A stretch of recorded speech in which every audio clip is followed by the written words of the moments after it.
Nos acompaña Javier Laje, director legal internacional de la Fundación de Derechos Humanos, Human Rights Foundation. Javier, gracias por regresar a Pura Política. Gracias, Juan Manuel. ¿Es legítima la nueva presidenta de Bolivia? Sí, desde la perspectiva del derecho constitucional boliviano, habían dos vías en que se podía producir esta sucesión.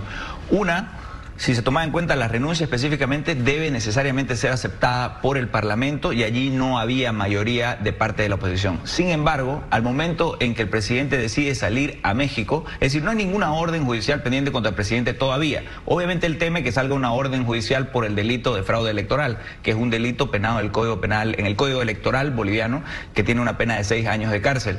Por eso yo creo que decidió salir del país, pero no hay una orden judicial, no se ha mostrado de parte de la Fiscalía que se le haya dicho usted tiene que salir. Él más se sintió.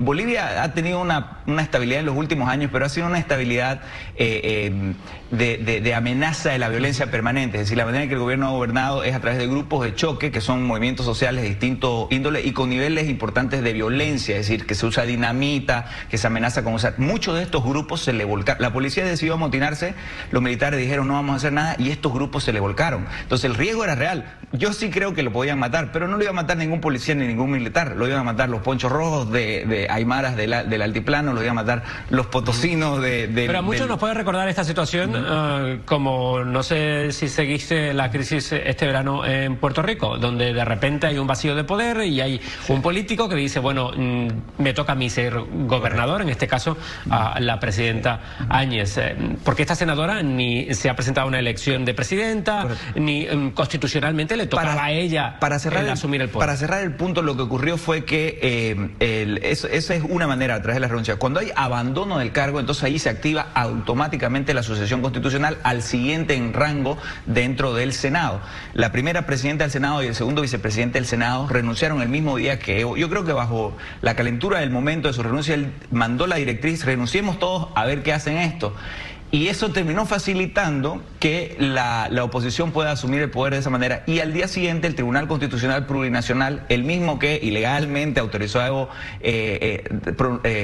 postularse para una elección más contra el texto expreso de la Constitución, ese mismo Tribunal Constitucional al día siguiente sacó un pronunciamiento para dar estabilidad diciendo, de acuerdo a la resolución del 2001, esta es la manera y por tanto la presidenta ha sido autorizada correctamente. Bueno, lo que muchos se preguntan es un país como Bolivia que después de una historia bastante turbulenta y sobre todo antes de la presidencia de Evo Morales había habido muchos gobiernos que habían durado poco, había habido violencia también en las calles y de repente hay 14 años de estabilidad, te pueden gustar más o menos las políticas de Evo Morales. ¿Por qué no es capaz un país como Bolivia de tener una transición de poder normal? ¿Por qué se tiene que llegar a un presidente que dice que se le ha obligado a renunciar y se tiene que exiliar en México? Sí. En mi opinión, mira, Bolivia ha tenido algunos periodos de estabilidad a lo largo de su historia. El país desde 1825 ha tenido algunos periodos de estabilidad y uno de los más largos precisamente fue cuando se recuperó la democracia en 1982, después del último dictador, el famoso con el que se reunían en Scarface, el dictador ese que promovía la producción de cocaína tan grande con la que se reúne Robert De Niro. Ese se llamaba el general García Mesa, un último dictador militar, mató mucha gente y después de él una coalición de partidos de izquierda tomaron el poder y de ahí ha venido han habido alternancia en el poder a lo largo desde el 1982 hasta el 2003, que es la caída de Gómez. O sea, hubieron 20 años de estabilidad multipartidaria. La izquierda tomaba el poder, la derecha tomaba el poder, los grupos por lo general, los movimientos sociales estaban con uno u otro partido, dependiendo del momento. El MNR, el Partido de la Revolución del año 1952, fue un actor principal de ese proceso multipartidista. Sin embargo, se deslegitimó mucho de esa democracia debido a la corrupción y el partido de Morales agarra ese voto de castigo de los partidos demócratas y entra con un discurso obviamente un poco radical desde la perspectiva de que era muy amigo de Fidel Castro, desde la perspectiva de que él no es un líder indígena en el sentido de concordancia de la madre tierra con la cosmología, la cosmovisión andina y más bien al contrario, él era un líder sindical específicamente de los cocaleros en Cochabamba. Entonces, pero logra... ¿Y podrá volver en algún día de México? O sea, ¿va a haber una transición legítima legítima? Va a haber, porque lo mismo puede pasar con Áñez, que de repente diga, sí, yo voy a convocar elecciones, pero a lo mejor dentro de 4 años. Ah, no, eso es imposible. Eso está clarísimo. Máximo tiene que ocurrir en 90 días. No aguantaría en el poder. Todo el mundo se levantaría de la misma manera que se ha levantado. El periodo de Evo tenía que terminar legalmente el 20 de enero. Y ha terminado antes porque él renunció ante esta presión social masiva al descubrirse el fraude. Pero ya la gente, nadie hubiera reaccionado así ante el fraude si ya no hubiera desconocido un voto popular a través de un referéndum que lo perdió e igual se lanzó a las elecciones.